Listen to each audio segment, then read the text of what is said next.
Des balades immobiles en France, en Europe et dans le monde. On parlera notamment de vin aujourd'hui. On retrouvera Justine qui viendra nous parler de la façon dont elle s'est lancée dans son projet viticole. Elle nous fera part de son parcours un peu original aux confins de la Drôme et du Vaucluse. Ouais, c'est un véritable changement de vie pour elle. Retour à la normale ou presque pour des artisans de la musique et les membres du studio CBE, mythique studio d'enregistrement à Paris. On était avec Julie il y a quelques semaines qui nous parlait de la mise en confinement du studio. Le lieu reprend vie peu à peu avec les artistes qui reviennent de semaine en semaine. Quel est le présent et quel sera l'avenir du studio? On en parlera avec Julie Estardi qui sera avec nous aujourd'hui. On partira dans le Finistère Nord, en Bretagne, retrouver nos amis de Légende FM.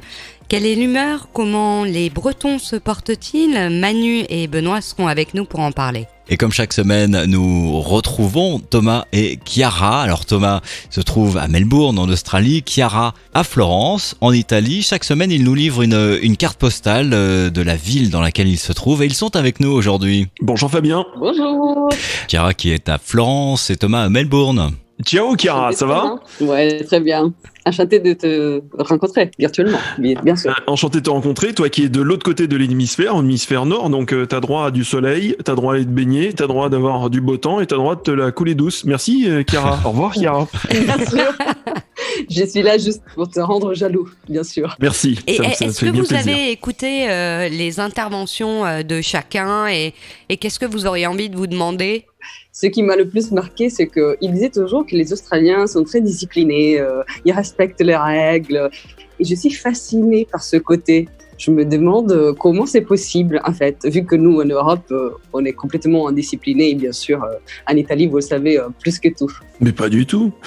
La sanction est beaucoup plus lourde en Australie et surtout il y a l'exemple des autres pays qui est suivi de près par nos gouvernements puisqu'on est dirigé par différents gouvernements. On a le gouvernement au niveau national, au niveau fédéral, dont le Premier ministre est Scott Morrison, et après par État.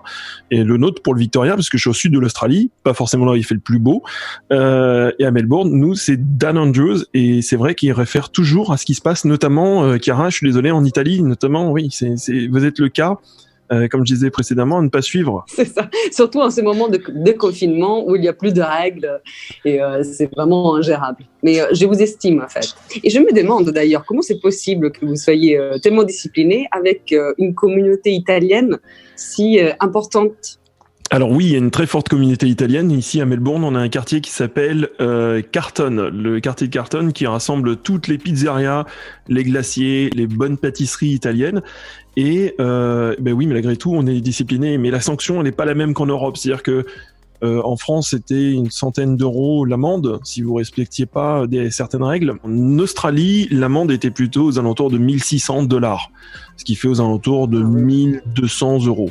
La suite peut-être, bien sûr, devant la cour de justice, etc. Donc les sanctions ne sont pas du tout les mêmes qu'en Europe. C'est clair. Mais est-ce qu'il y a aussi une attitude différente, une pensée un peu plus collective que peut-être celle qu'on développe en Europe où on est un peu plus individualiste? Et chaque action individuelle a une conséquence sur la communauté, d'où le fait que chaque individu en Australie a un comportement du moins le plus exemplaire possible en suivant les règles pour que la communauté puisse vivre le plus facilement et le plus agréablement possible. Ça, c'est un peu l'esprit australien. Et puis, comme je l'avais précédemment dit aussi, il y avait le côté très no worries. Mais tout ça cumulé fait qu'il y a une qualité de vie, c'est vrai qu'en Australie, plutôt agréable, avec ces différentes communautés, notamment la communauté italienne qui nous a apporté le café. Il faut savoir qu'à Melbourne notamment, la culture du café est très importante. On a des cafés partout et c'est très commun d'aller prendre un latte. Alors je sais qu'Ira me tape pas dessus. C'est pas le short, le black short là, le truc qui te fait tomber les dents du fond et saigner des yeux. Nous c'est doux, tu vois, c'est doux. Tu mets un petit peu de sucre de coco dedans bio et du lait bio. C'est très doux, c'est très très agréable. On adore le café ici. Et toi Thomas, alors quelle était ta question à poser à Chiara? Alors oui, j'avais plusieurs questions pour Chiara, notamment savoir comment elle a vécu cette période Covid, puisque vous avez été l'épicentre en Europe, et savoir si déjà dans ton entourage proche des personnes avaient eu ce Covid, puisque on écoute les informations ou le relais des politiques ici en Australie, on a l'impression que toute l'Italie a attrapé le Covid, ou enfin voilà, on voit des images qui font vraiment très très peur. Et de deux, savoir si tu avais de la famille aussi en Australie. Pour la première question, on l'a vécu, comme j'ai dit toujours, petit à petit. Donc, c'était certainement angoissant parce qu'on était le premier pays, donc on n'avait pas vraiment de benchmark en Europe auquel nous inspirer pour résoudre la question. Donc, ça nous a un peu angoissés. Et puis, parce que les nombres et les chiffres étaient énormissimes. Par contre, comme on l'a fait petit à petit, c'était un processus psychologique qui nous a permis de survivre. Parce que si on nous avait dit au début, vous allez rester chez vous 90 jours, je pense que ça aurait été trop impactant. Et comme on l'a dit 15 jours par 15 jours, donc on a avalé les petits bouts comme si rien n'était. Donc je trouvais que psychologiquement, l'approche était intéressante parce que tu t'habitues vite à quelque chose auquel tu croyais pas pouvoir t'habituer. Et pour la deuxième question de Thomas, qui me demandait si je connaissais quelqu'un en Australie, en fait, j'ai réalisé juste aujourd'hui qu'en fait, j'ai de la famille en Australie. Ah, bah tu vois, ça. C'est bon ça. The place to be, l'Australie. Et pas que de la famille en Australie tout court, j'ai de la famille à Melbourne. Non. Si. Ah, c'est énorme. J'ai une cousine de mon grand-père qui est partie dans les années 50 parce qu'il n'y avait pas beaucoup de travail ici. Elle est partie avec son mari, elle a ouvert un magasin de coiffeuse et elle a eu deux enfants, dont une, si j'ai bien compris, en fait, a épousé un footballeur américain assez connu. Donc, il faudrait que je fasse des recherches plus approfondies pour comprendre qui était le monsieur. Mais apparemment, du coup, ils étaient devenus assez connus dans les journaux, dans la presse. Tu cherches les informations, Chiara, et ce qui serait assez rigolo, c'est que Thomas retrouve ta famille qui vit peut-être, ou en tout cas une partie de ta famille qui vit encore à Melbourne. Ça me rappelle une émission, ça. Ce serait excellent. Oui. Ouais. C'était quoi, Perdu de vue, non? Perdu de recherche. Oh non, arrête. Arrête, Fabien. Me lance pas dessus, j'ai une anecdote. Non, me lance pas dessus, non. Perdu de recherche. Ouais, c'était les inconnus. Perdu de recherche. Perdu de recherche, ouais. On se retrouve sur le parking de Géant à minuit 12. Et on va pas te louper cette fois-ci. On va pas te louper cette fois-ci. Je vous propose de vous retrouver un petit peu plus tard, Thomas et Chiara, depuis Melbourne pour Thomas et en direct de Florence pour Chiara. À tout à l'heure, les amis. Très bien, à tout à l'heure. bientôt. Et on part dans les vignes à présent avec Justine. Justine, où est-ce que tu nous conduis? Bonjour, du coup moi je suis dans le sud, en Haute-Provence, entre Avignon et Valence. Qu'est-ce que tu y fais? Alors je démarre mon projet avec des vignes que j'ai hérité de la famille, donc un projet en biodynamie. Je fais du vin. C'est quelque chose qui a toujours été dans ton environnement ou tu as découvert ça un peu sur le tard de par le fait que dans ta famille il y avait des vignes ou c'est vraiment une découverte? C'est un peu les deux. Effectivement, j'avais déjà ça autour de moi, bien que mon père ne vinifiait pas et il n'y avait pas d'activité directement chez nous. Mais j'y suis arrivée par moi-même et par un autre biais beaucoup plus tard en fait, et en découvrant la biodynamie, les vins nature et une toute autre approche de ce qui se fait plus largement. Alors explique-nous la différence un petit peu avec ce qu'on connaît traditionnellement. Par rapport à ce qu'on appelle l'agriculture plus conventionnelle, c'est qu'en biodynamie, c'est fondé sur l'utilisation de préparations qui sont bien définies et qui sont en fait des activateurs de vie. C'est en quelque sorte de la microbiologie, donc c'est des préparations qui sont très très riches en micro-organismes qu'on utilise de différentes manières et qui visent redonner vie au sol, aux plantes, et donc à favoriser un équilibre naturel grâce aux êtres vivants, quoi. Est-ce que tu as senti des réticences dans ce milieu qui est au départ un petit peu fermé, ou est-ce qu'au contraire tu as été accueilli les bras ouverts et les plus anciens et les plus expérimentés t'ont apporté leur aide, leur savoir-faire? Comment ça s'est passé? Ça n'a pas été facile tous les jours, ça l'est toujours pas d'ailleurs, mais par contre j'ai pas subi de misogynie en particulier. Je pense qu'aujourd'hui il y a de plus en plus de femmes et c'est des choses qui est acquis. Et comme l'agriculture en plus se mécanise énormément, on sait aujourd'hui que voilà, pour une femme c'est carrément possible. Après c'est vrai qu'on n'a pas toujours les mêmes compétences, mais je trouve qu'on est plutôt complémentaires. Et c'est sûr qu'on est amené souvent à côtoyer plutôt des hommes. Moi je témoigne qu'il y a de plus en plus de femmes et c'est super. Enfin, je trouve que ça devient de plus en plus paritaire. Toi, tu exploites des parcelles qui font quelle superficie? Pour l'instant, j'ai 3 hectares et demi de vignes, ce qui est tout petit pour ma région, mais pour l'instant, peut-être que je vais augmenter un petit peu et peut-être 5 hectares, mais en tout cas, je souhaite rester vraiment micro, quoi, le plus possible. Pourquoi? Parce que ça engage une culture différente Ouais, c'est ça, hein. Plus on est gros, plus on mécanise et plus c'est... Oui, voilà. Ouais. Et c'est un système économique qui est différent. Et moi, je tiens vraiment... là, on développe la traction animale. Je fais le plus possible de travaux à pied parce que je suis très, très portée sur la régénération des sols. Donc, en fait, pour avoir des sols vivants, c'est parfois un petit peu difficile si on utilise beaucoup d'engins lourds et qui compactent les sols. Donc, l'idée pour moi, c'est d'avoir une économie la plus possible à taille humaine et donc de miser plutôt sur l'humain et l'animal que sur le machinisme. Et en plus le matériel c'est quelque chose qui engage toujours aussi à passer par des banques et voilà, c'est plutôt une macroéconomie qui est difficilement amortissable sur des petites structures. Et moi voilà, je suis très portée sur une haute valeur environnementale et qualitative, donc c'est obligatoirement un travail de haute couture qui peut pas se faire à grande échelle, en tout cas pas pour une personne seule ou... Et tu parlais de traction animale, est-ce que ça veut dire que chez toi, on imagine aussi des étables avec peut-être des chevaux?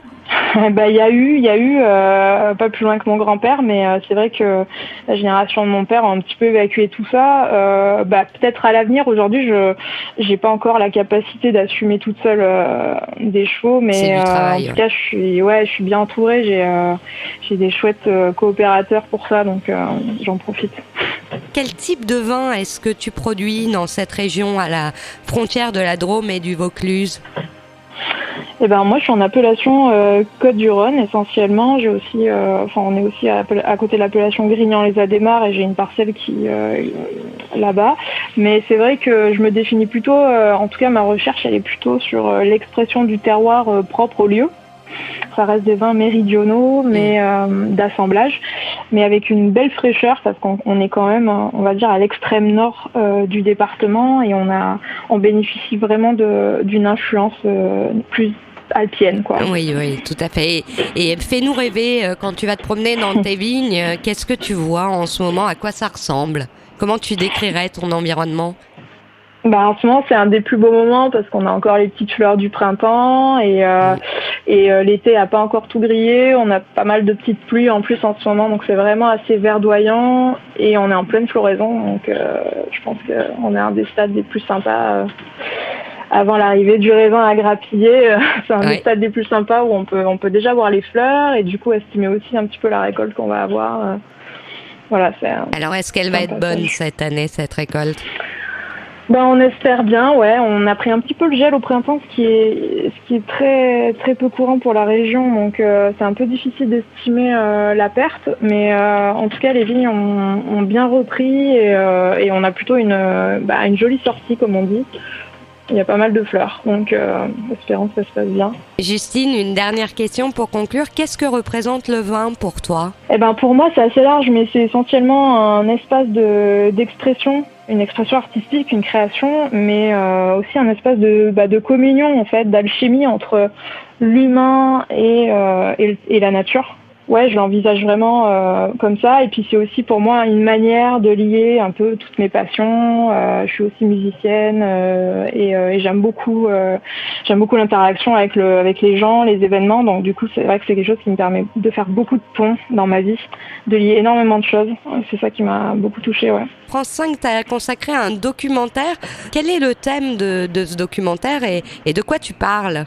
Alors j'ai une part sur 4. On est 4 jeunes filles à avoir été suivies pendant quasiment 1 an sur nos projets respectifs qui sont basés sur une reprise en fait de terres agricoles et un projet autour de ça.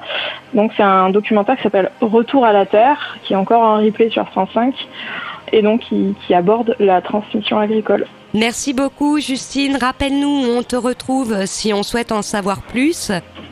Tout à fait. Alors mon site c'est www.justinevigne.com et pour le documentaire donc c'est Retour à la Terre qui est en replay jusqu'au 6 juin. Merci beaucoup Justine, c'était un plaisir de te parler. On peut te dire que tu as une bise d'Italie tout droit venue de Florence de la part de Chiara. Ah c'est super, merci beaucoup. Je vous embrasse.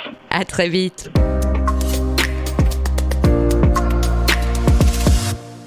On passe à quelques nouvelles glanées sur Internet et on commence par de la culture. Un collectif intitulé Bravery in Battle a récolté pendant le confinement des témoignages de penseurs, philosophes et militants environnementaux des 4 coins du monde.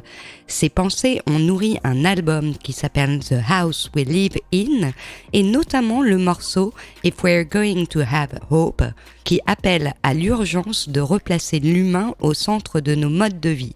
Un livre, un CD, un DVD, y compris en version numérique, sont issus de ces travaux que vous retrouverez sur braveryinbattle.org. Musique toujours. Te rappelles-tu de Tilassine qui avait exposé au magasin Généraux au nord de Paris ? Ça me rappelle vaguement quelque chose, ouais. C'est un artiste électro qui a pour habitude de partir composer ses albums sur les routes et qui avait proposé une expo photo, vidéo de son périple accompagnant son nouvel album. Oui, le type s'était construit une espèce d'énorme caravane façon frigo américain, là, les grosses caravanes des années 60. Et dans cette caravane, il vivait et il travaillait puisqu'il avait aménagé toute une partie de sa caravane en studio d'enregistrement. Eh bien, Tilassine qui marie à merveille électro et musique classique dans un nouvel album Timeless qui sera à sortir au mois d'octobre. Il nous propose d'ores et déjà le titre Satie 1 où il revisite l'incontournable titre Gymnopédie numéro 1 avec un superbe clip graphique aux images d'animation en noir et blanc. On vous invite à aller retrouver ce titre de Tilassine que vous trouverez aisément sur le net. Un graphiste fait parler de lui sur Facebook. Il s'appelle Reudi, je ne sais pas si je le prononce bien. Sûrement. Bor, ça s'écrit R-E-U-D-I, plus loin B-A-U-R. Ce graphiste franco-suisse a réalisé en réaction à la période que l'on vit un carnet illustré que vous trouverez sur son compte Facebook et sur son LinkedIn. Il réagit aux mesures d'exception qui, sous couvert de lutte contre le Covid-19, ronge selon lui la démocratie. La ville de Dreux se mobilise pour ses restaurateurs. Effectivement, les restaurateurs demeurent fermés au moins jusqu'au 2 juin et la ville de Dreux a eu une idée originale pour leur venir en aide. Il s'agit de mettre à disposition des restaurateurs les chalets qui sont utilisés pour les marchés de Noël. Tu vois ce que c'est ? Absolument. L'idée de la commune est de permettre aux restaurants de rouvrir tout en ayant la possibilité de respecter les règles de distanciation physique. Tu voulais à présent nous parler d'une bibliothèque mobile au Cambodge. Aide et Action offre traditionnellement au Cambodge une bibliothèque mobile. Pour lutter contre le Covid-19, ils ont transformé leur flotte de tuk-tuk en station sanitaire. Réserve d'eau, savon, riz, livres pour les enfants. C'est Aide et Action qui offre ça aux Cambodgiens, ce qui nous donne l'occasion de saluer Christophe qu'on vous invite à aller découvrir sur nos podcasts. Christophe qui mène l'association, l'ONG Camborea, qui se trouve près de Siem Reap pour venir en aide aux Cambodgiens également. Christophe Alévêque est déjà passé d'ailleurs par le théâtre du Rond-Point à Paris. Il y revient. Il y revient dans des conditions pour le moins étranges. Il va offrir un spectacle d'humour dans une salle vide. Donc il sera sur les planches du théâtre du Rond-Point. Dans les prochaines semaines, vous retrouverez ça aisément sur les réseaux sociaux et sur la page Facebook du théâtre du Rond-Point. Et une balade à présent dans la cabane de Julie. dans le 18e arrondissement de Paris, au studio CBE, mythique studio d'enregistrement qui a vu naître de nombreux tubes de la musique populaire dans les années 70. Des tubes signés Jodassin, Claude François, Nino Ferrer ou encore Paul Simon.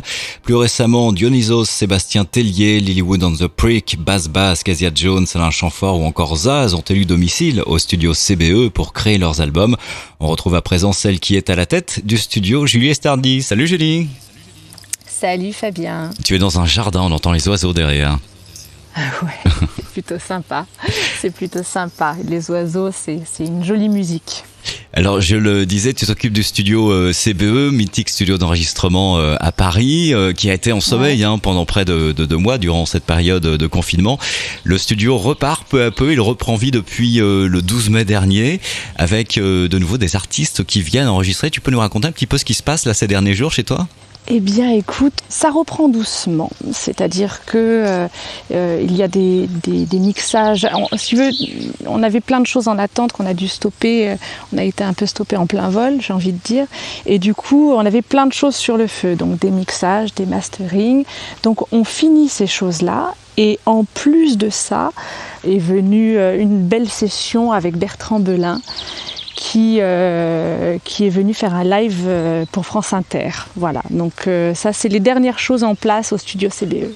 On a un peu l'impression que, et tu le disais hors antenne, étant donné que les salles de concert sont fermées, les artistes et le monde de la musique se réorganisent finalement autour d'autres pôles d'activité, des lives à distance, comme ça a été le cas notamment effectivement la semaine dernière avec Bertrand Belin pour l'émission de Rebecca Manzoni sur France Inter. L'atmosphère dans le studio était comment à ce moment-là ? Elle était assez tendue, dans le sens que les lives, enfin tendus, entendons-nous bien, tout le monde était un peu tendu parce que on ne savait pas comment allait passer ce live qui était filmé aussi. Donc voilà. Mais si tu veux, il y avait un enjeu là-dedans quand même, parce qu'effectivement, c'est des nouvelles alternatives. Comme effectivement les salles de concert ne rouvrent pas, les enregistrements d'albums attendent aussi un peu. Tout le monde est un peu sur l'attente, comment ça va se passer. Donc là, on est sur une version un peu alternative de la session studio. Déjà parce que c'est minimaliste, il y a moins de monde dans le studio. D'habitude, il y a plein de monde, tout le monde aime être en studio avec l'artiste. Là, on est sur quelque chose d'assez minimaliste. C'est assez sympa du reste. Et si tu veux, voilà, on est sur l'atmosphère studio, l'atmosphère salon.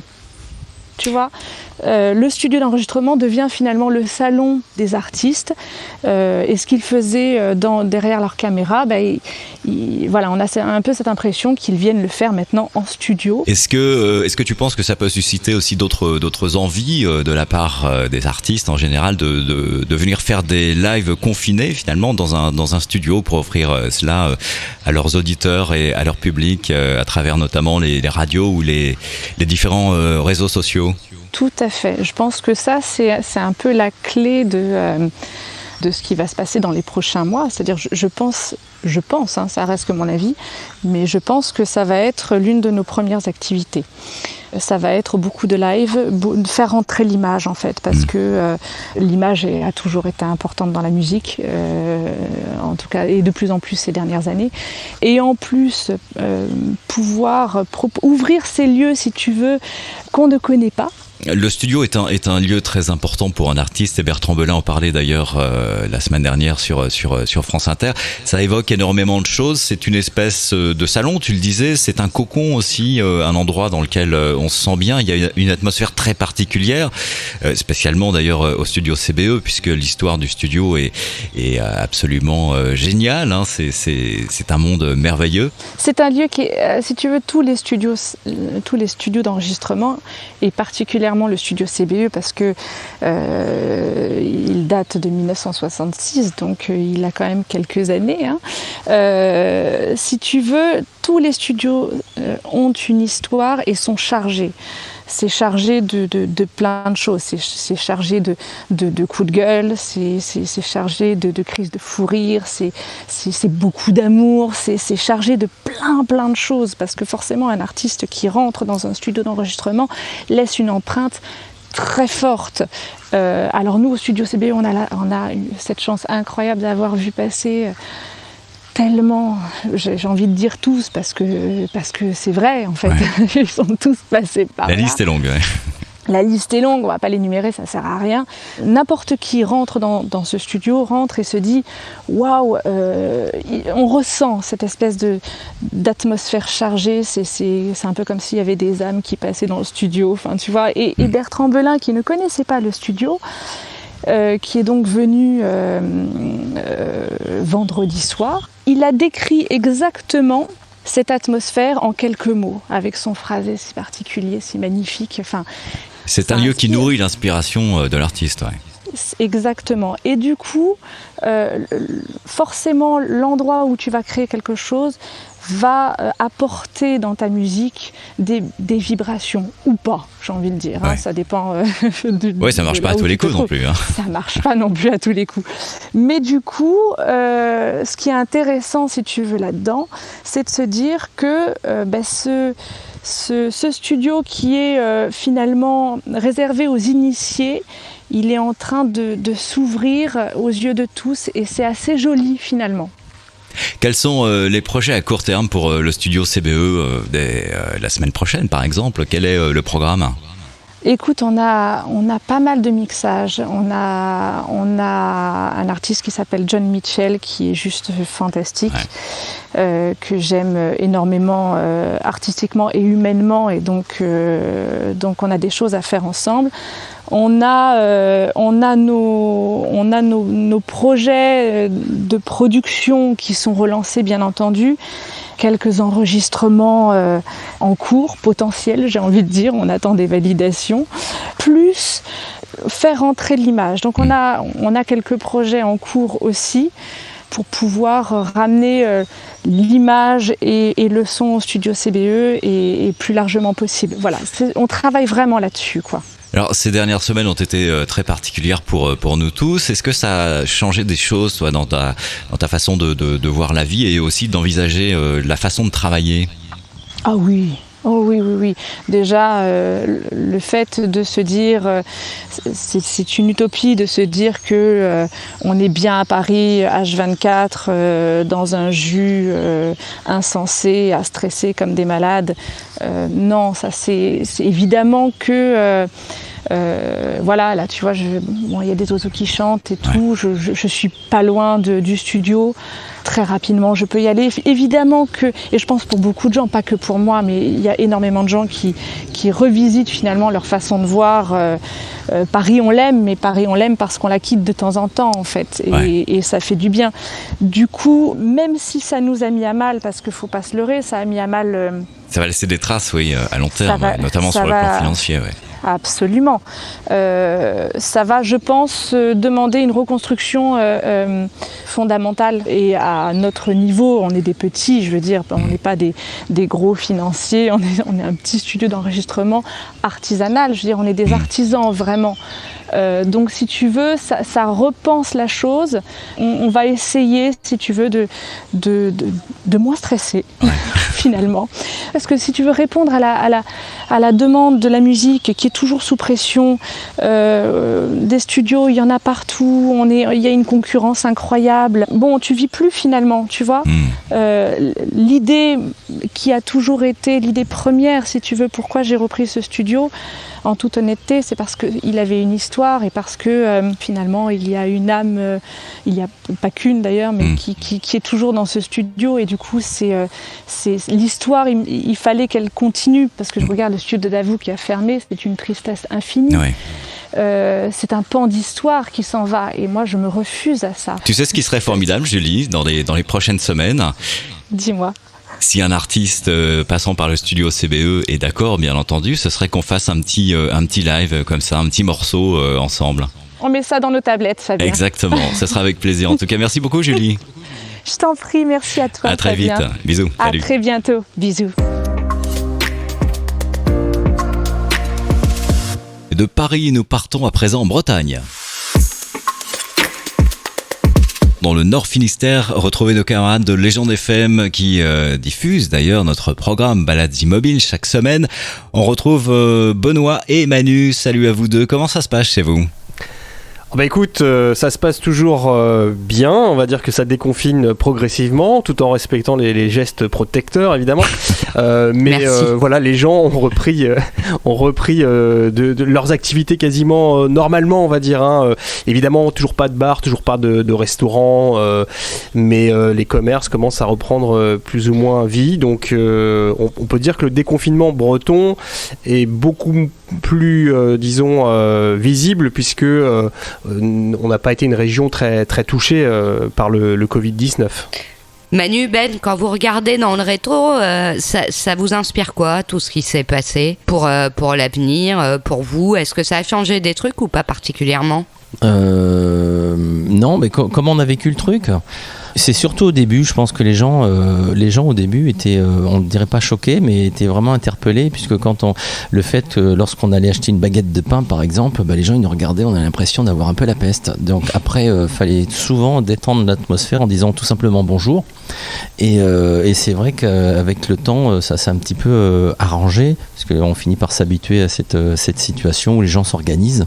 Et c'est vrai qu'aujourd'hui, les gens jouent le jeu, respectent vraiment les barrières, le fameux mètre, 1m50, et puis on a pris, nous en province, par rapport aux grandes villes, où les gens on s'est aperçu que les gens mettent vraiment le masque, pour notamment dans les grandes villes. C'est vrai que c'est devenu une habitude pour notre région, ce qui n'était pas forcément le cas au début de la pandémie. Et toi Ben, quand tu regardes dans le rétroviseur, ça t'inspire quoi ? Pour l'avenir, ce qui m'inspire, c'est surtout que je pense... on va certainement, enfin en tout cas pour moi personnellement, je vais peut-être revoir ma position concernant mon travail actuel.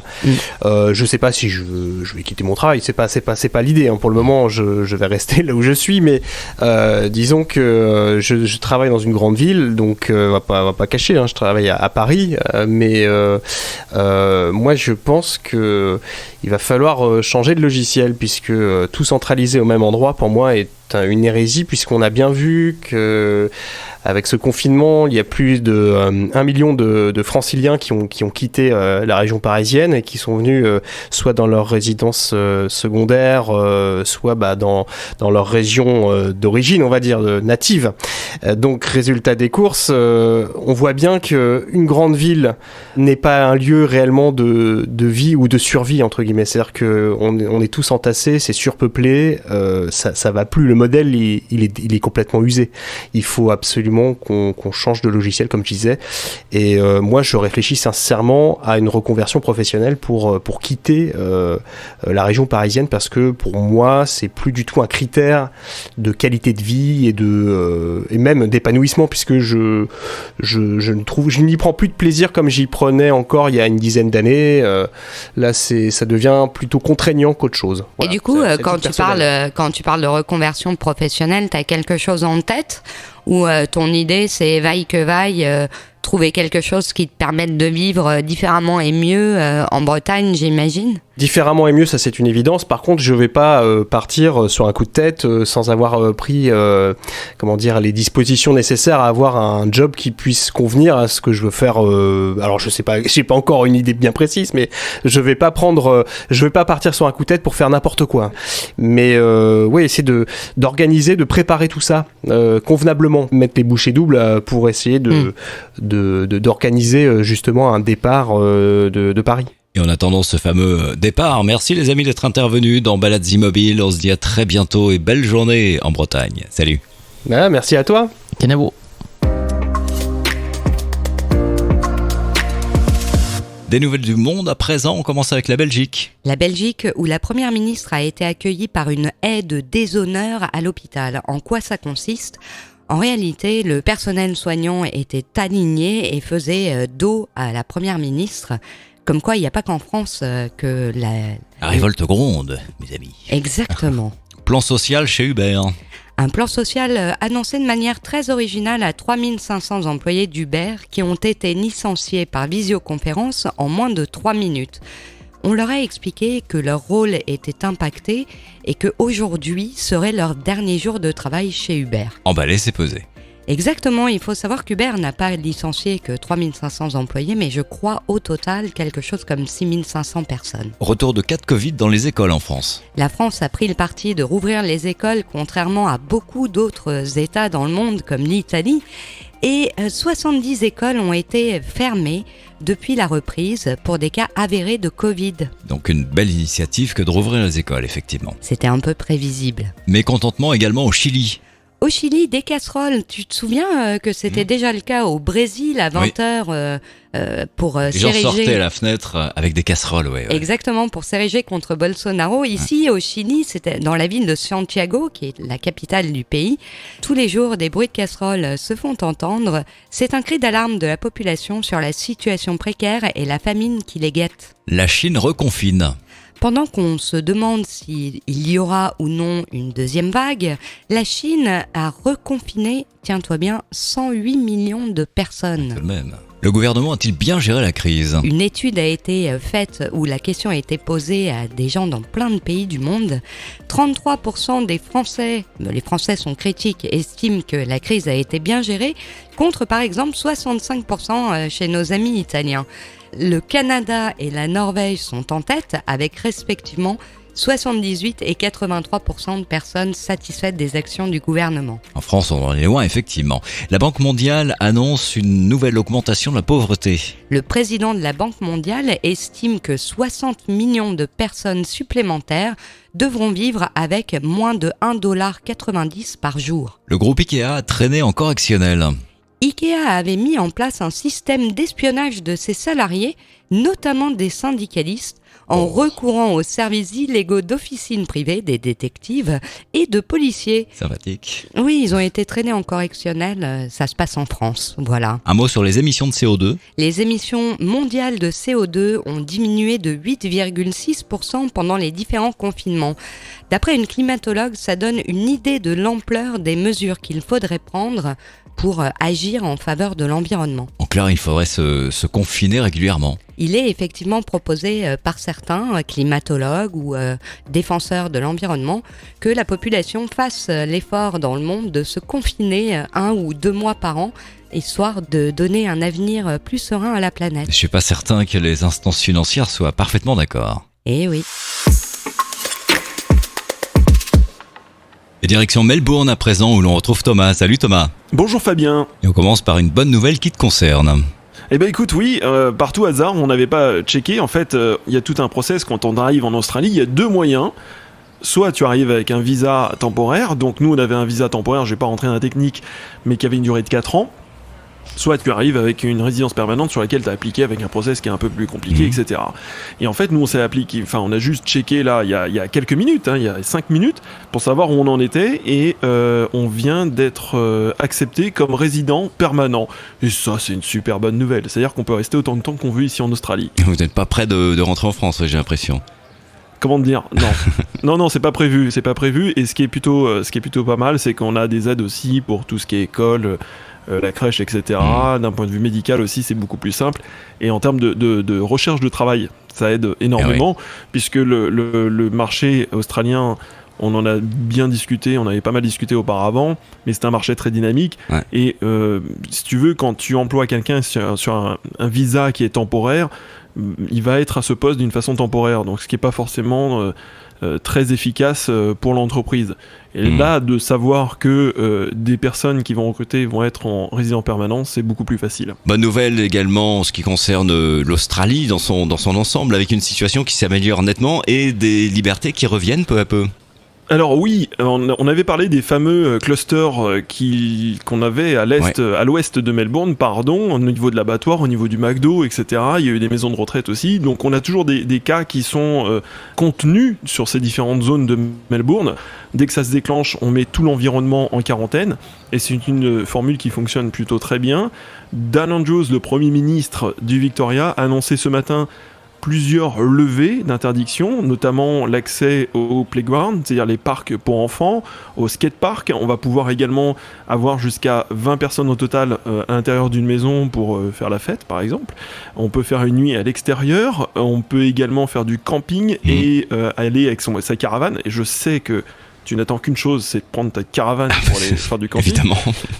Mais par contre, on ne partage pas sa salle de bain, donc il faut une salle de bain privative. D'accord. Ce qui paraît totalement logique. Ouais. Une nouvelle très importante. Vous avez l'océan en même temps. Pas besoin de salle de bain chez vous. Oui, puis l'eau, elle est très très bonne en ce moment. Ouais. Et bonne nouvelle en ce qui concerne les enterrements. Ah oui, 50 personnes. Bonne fête. Le paradoxe, c'est qu'en fait, plus de personnes sont autorisées à participer, entre guillemets, à un enterrement qu'à un mariage. Hein. Exactement.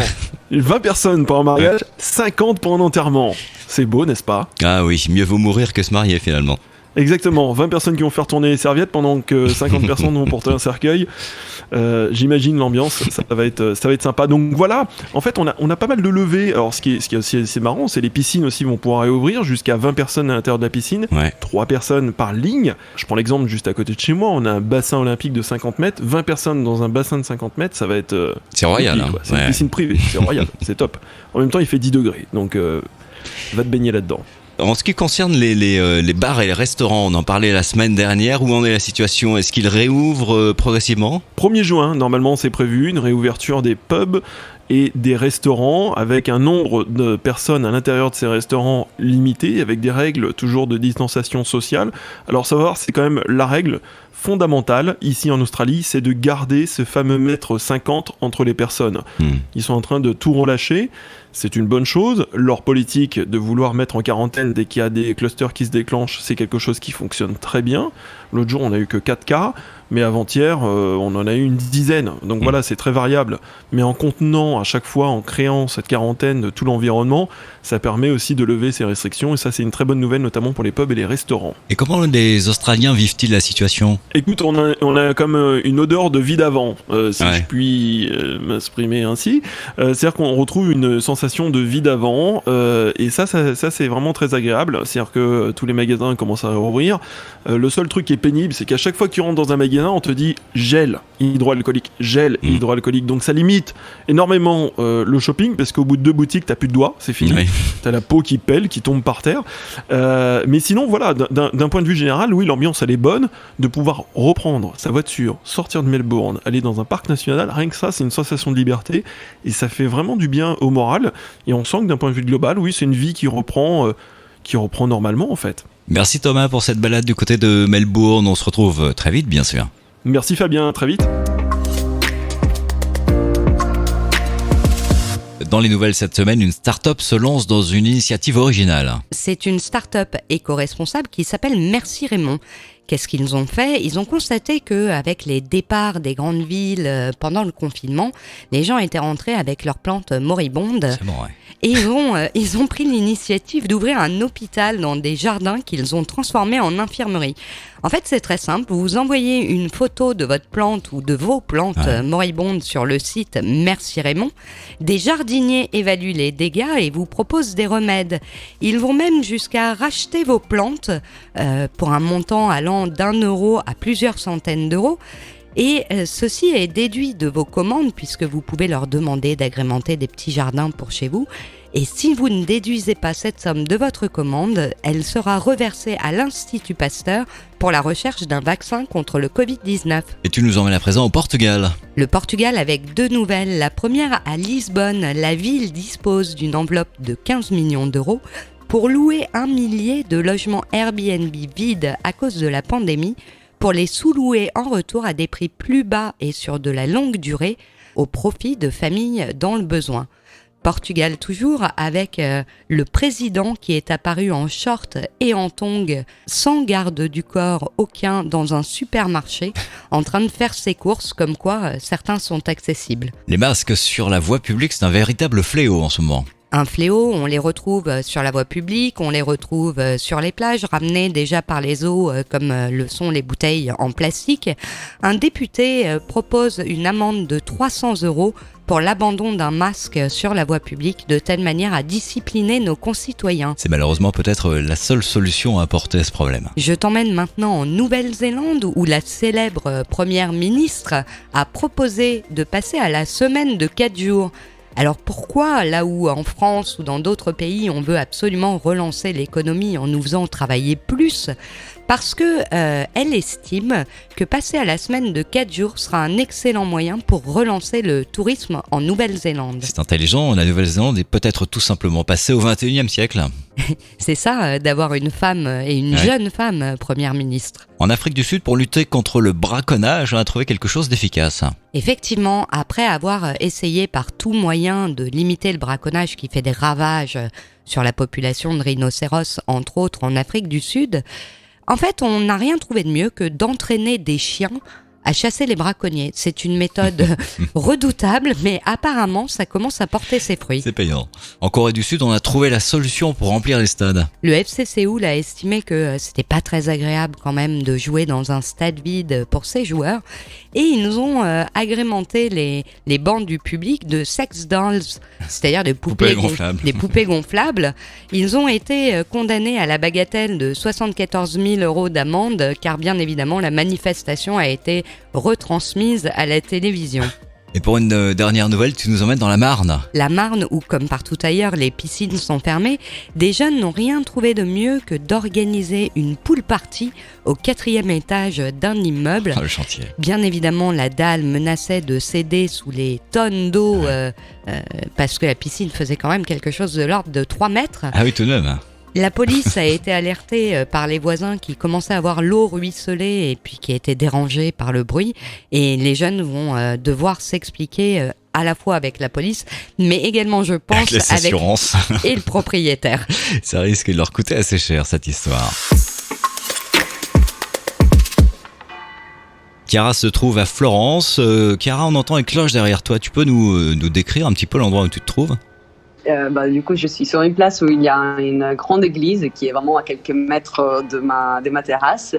Et du coup, on entend souvent toutes les demi-heures les cloches qui sonnent. Et en bas, entre les arbres et à côté de la fontaine, il y a un petit marché hebdomadaire où on vend des fruits, des légumes, des fromages. C'est des petits agriculteurs du coin qui viennent vendre leurs produits. Et j'entrevois aussi entre les arbres les gens qui sont assises sur les terrasses des cafés qui occupent toute la place, parce qu'aujourd'hui d'ailleurs on a une permission de la ville pour que chaque restaurateur puisse prendre plus de place sur le sol public pour mettre ses sièges et ses tables. Et du coup, ils ont pris beaucoup plus de place sur la place. Et c'est plutôt agréable, c'est une ambiance détendue, les gens se promènent, le ciel est bleu, il y a quelques nuages à l'horizon, des collines sur le fond. C'est plutôt beau, vous devrez venir me voir. C'est exactement ce qu'on va faire à la Libération. C'est ça. Chiara, quelles sont les nouvelles à Florence cette semaine ? C'est la première semaine de déconfinement total pour nous. Donc cette semaine, tout le monde a réouvert, les magasins, les coiffeurs, les restaurants, les plages. Qu'est-ce qui s'est passé ? C'est que déjà, à niveau chiffre, c'est bien parce qu'on a seulement 700 nouveaux cas en Italie. Ce qui est bien, c'est la donnée la plus basse depuis le début du confinement. Et il y a 8 régions même qui n'ont pas enregistré aucune contagion cette semaine. La difficulté reste en Lombardie, où on a quand même encore beaucoup de cas. On en a 400 nouveaux par jour.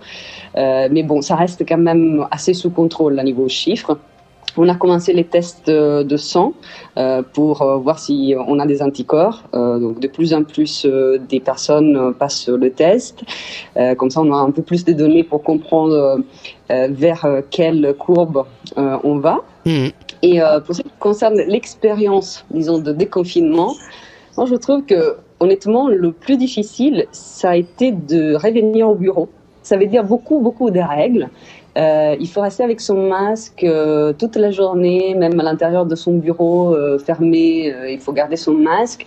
Je trouve que comme c'est l'été et qu'il n'y a pas beaucoup de circulation d'air, ça a été le plus difficile, je trouve, dans la semaine, pour moi et pour plein d'autres gens qui, d'ailleurs, travaillent dans les lieux publics. Par contre, l'expérience, disons, magasin, restaurant, a été plutôt, à mon avis, sympathique. Parce que, au moins ici à Florence, il y a 2 facteurs. Un facteur, c'est que, comme il n'y a plus de touristes, finalement, la ville est devenue normale. Donc avec une vie, tu vois, normale, sans les queues sans fin, sans devoir ça c'est bien. Appeler un restaurant et réserver 2 mois à l'avance. On a retrouvé, je trouve, une douceur normale de vie quotidienne que j'ai énormément appréciée. Et alors du coup, est-ce que tu as constaté un gros lâchage de la part des Italiens parce que tout redevient normal, ou est-ce que les gens restent raisonnables, ou est-ce qu'au contraire ça explose de tous les côtés? J'ai cru comprendre que ça avait plutôt tendance à exploser de tous les côtés, non? Tu peux nous raconter un peu? Ouais, c'est un peu ça. Et il faut distinguer, je pense, la journée de la nuit, parce que pendant la journée, les gens restent sages, et effectivement, comme dans les restaurants, les magasins, etc., il faudra quand même respecter les distances, mettre le masque. Donc il y a une douceur et un respect des règles. Mais dès que la nuit tombe, c'est vraiment sans contrôle. Donc, comme vous savez, j'habite sur une place qui est connue pour la movida et pour la vie nocturne. Et c'est inexplicable. Je pense que ce week-end, j'ai eu 1 millier de personnes qui se sont regroupées sur la place entre vendredi et samedi soir. Évidemment, à partir de minuit, le masque, on avait oublié qu'est-ce que c'était. On était les uns sur les autres. Ils étaient plutôt les uns sur les autres. Et ça, j'ai vu un peu des reportages. C'est à peu près la même chose partout, dans toutes les villes d'Italie. Je pense qu'il y a un facteur, les gens ont envie de retrouver leur vie d'avant, donc ils ont envie de la recroquer. Et deuxième facteur, c'est que c'est ce genre de movida, en fait, les gens qui ont, c'est plutôt des gens entre, je dirais, 18 et 25 ans. Et le problème, c'est que ces gens-là, avant, devaient quand même bosser pour l'école. Le lendemain, devaient se lever tôt pour aller à l'école. Et comme l'école, vous savez, on l'a fait à distance, en fait, ils n'ont plus cette contrainte. Et du coup, c'est un peu n'importe quoi. C'est impossible à gérer. D'ailleurs, ce matin, il y a toute une polémique à Florence parce que les restaurateurs et les vendeurs de boissons disent, mais pour nous, c'est ingérable cette population parce qu'ils viennent chez nous, mais on n'arrive pas à les gérer parce qu'on n'est pas la police. Et donc, c'est assez compliqué. Par contre, j'ai fait une autre expérience intéressante, c'est que je suis allée à la plage. Première fois. Alors c'est comment la plage chez vous? Est-ce que vous êtes limité à des espèces de petits carrés? Je sais que du côté de la Grande Motte, ça se passe comme ça. On a délimité des espaces pour que les gens puissent se poser sur le sable. Est-ce que c'est le cas aussi chez vous? Dans les plages, disons, avec les parasols et qui sont organisées, oui, il faut respecter 10 mètres carrés entre chaque groupe de personnes qui se mettent sous un parasol. Et donc, voilà, ça c'est bien organisé.